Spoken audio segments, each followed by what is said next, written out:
Rembang itu kakek saya sudah ngajar, sudah ada santri di pondok, lalu ngajar orang kampung di pondok, bacaan kitab untuk orang kampung, ya. Dan persis kakek saya memang mengenal mereka secara orang per orang, saling mengenal secara orang per orang, mulai dari 8 orang tambah. Nah, yang membantu menambah besar ukuran jamaah itu adalah seorang sahabatnya namanya Sayyid Abdurrahman bin Hadar As-Saqaf. Yang Sayyid Abdurrahman ini tidak mau ngajar, tidak mau pidato kayak Habib Nabil ini, tidak mau. Enggak. Sayyid Abdurrahman saya manggilnya Yemang gitu. Karena dia ini Sayyid Alim Alama. Sayyid Abdurrahman Alim Alama. Tapi tidak mau mengajar, tidak mau apalagi buka pesantren, memilih tinggal di kampung, jadi petani dan najol sendiri. Itu Yemang itu. Nah kalau sudah musim tanam itu lewat, itu dulu kan tradisional gitu, nanam itu ya, habis itu tinggal nunggu panen toh. Nah itu kerjanya Yemang ini keliling ke kampung-kampung yang Rembang waktu itu belum santri, keliling cari kenalan, diajak ngobrol. Nanti kalau sudah kenal, seminggu 2 minggu diajak ngaji. Ayo ngaji. Ngajinya kemana kalau ndak ke Rembang, ke kampung Leteh, ke kakek saya, atau ke Sarang, ke Kiai Zubair yang kemudian diteruskan oleh Kiai Maimun. Ini ceramah terbaru Ketua Umum PBNU Gus Yahya Stakuf. Di acara itu ditayangkan baru beberapa jam yang lalu atau mungkin kemarin ya kalau hari ini hitungannya.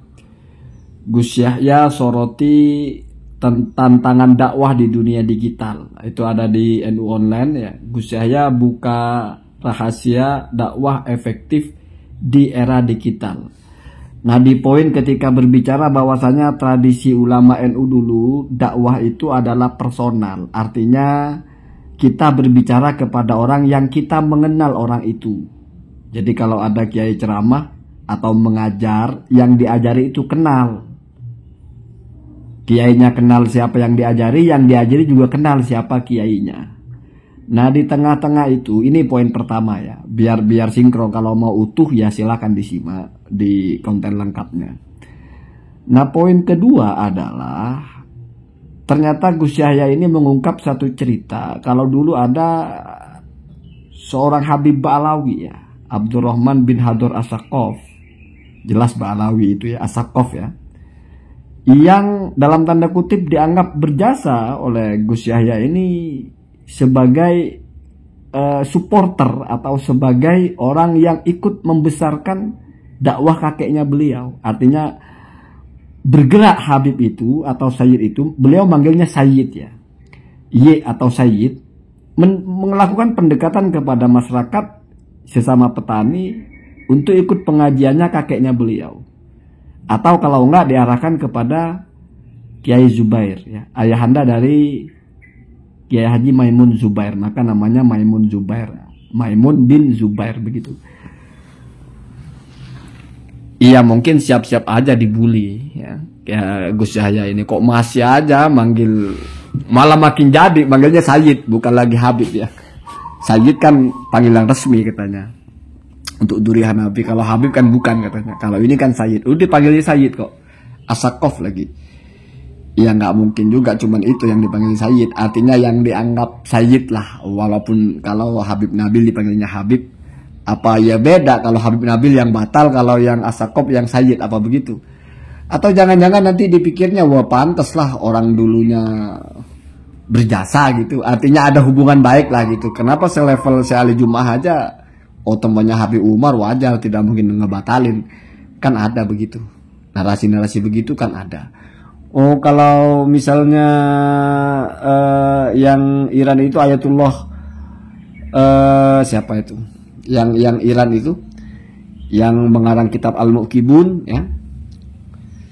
Itu kan dikatakan bahwasanya wah itu kan berguru atau mengambil ilmu dari Ba'alawi sehingga tidak mungkin ngebatalin ya. Apalagi Gus Yahya ini kan kakeknya dulu ya bersahabat dengan Ba'alawi, bahkan yang ikut mencarikan atau mensiarkan dakwahnya. Nah, jadi wajar tidak membatalkan. Bisa jadi begitu nanti digiringnya ya, tunggu-tunggu saja mungkin akan muncul itu. Tetapi ada poin yang lebih penting di sini. ada perbedaan Ba'alawi dulu dengan Ba'alawi sekarang. Saya tidak mau mengatakan mana yang lebih baik, saya hanya mau menceritakan perbedaannya saja. Karena Gus Yahya ini dengan soreh mengatakan bahwa Ba'alawi yang beliau ceritakan itu adalah seorang alamah, alim alamah, yaitu Sayyid Abdurrahman bin Hadar As-Saqaf. Itu alim dan alamah tapi tidak mau mengajar, justru maunya tinggal di kampung bertani, dan bertaninya itu mencangkul. Artinya Ba'alawi dulu terbiasa dengan hal-hal seperti itu.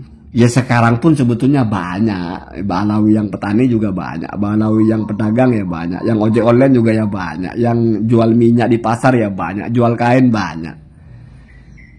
Tapi bagi sekelompok orang dilihatnya Ba'alawi itu seperti Habib Rizik, semua ceramah aja.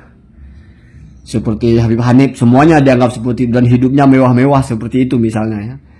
Jadi dipikirnya kalau sudah Habib itu hidup sudah pasti jaya gitu, dihormati semua orang. Padahal ya ada aja Pak Habib kerja di kantor ya teman-temannya memperlakukan dia ya sebagai karyawan biasa, banyak yang begitu.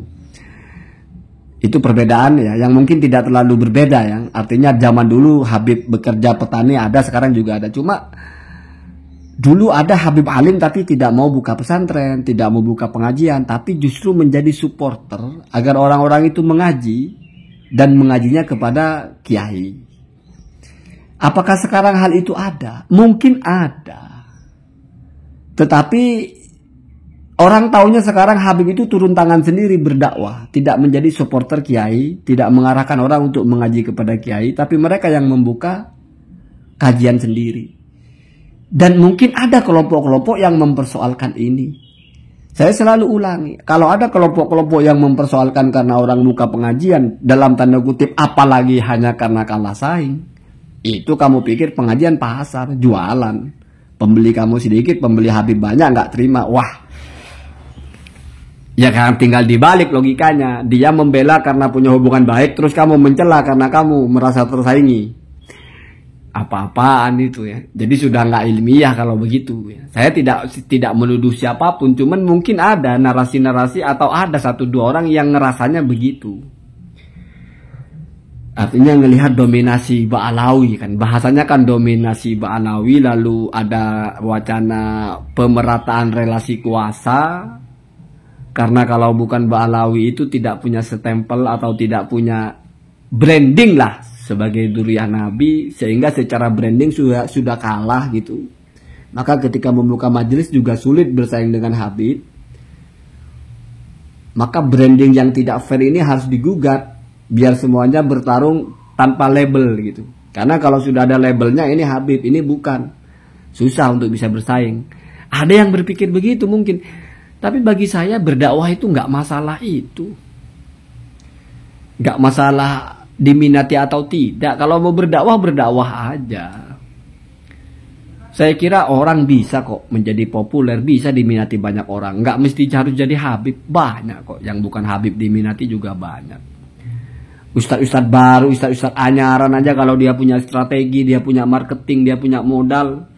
Tidak punya modal ilmu, punya modal strategi, punya modal tampang, punya modal gaya unik atau apa, bisa kok. Bisa. Jadi nggak perlulah mengusik-ngusik ya apa yang menjadi branding orang. Silahkan saja. Pada akhirnya semuanya bisa tampil, semuanya bisa punya kesempatan untuk dikenal orang, untuk masyhur, untuk diundang di mana-mana, untuk dapat panggung, semuanya bisa dapat peluang. Ya memang kadang-kadang harus aneh-aneh dulu ya. Kalau memang itu dianggap caranya ya silahkan, tidak apa-apa ya. Toh kita semua akan bertanggung jawab dengan apa yang kita lakukan. Semoga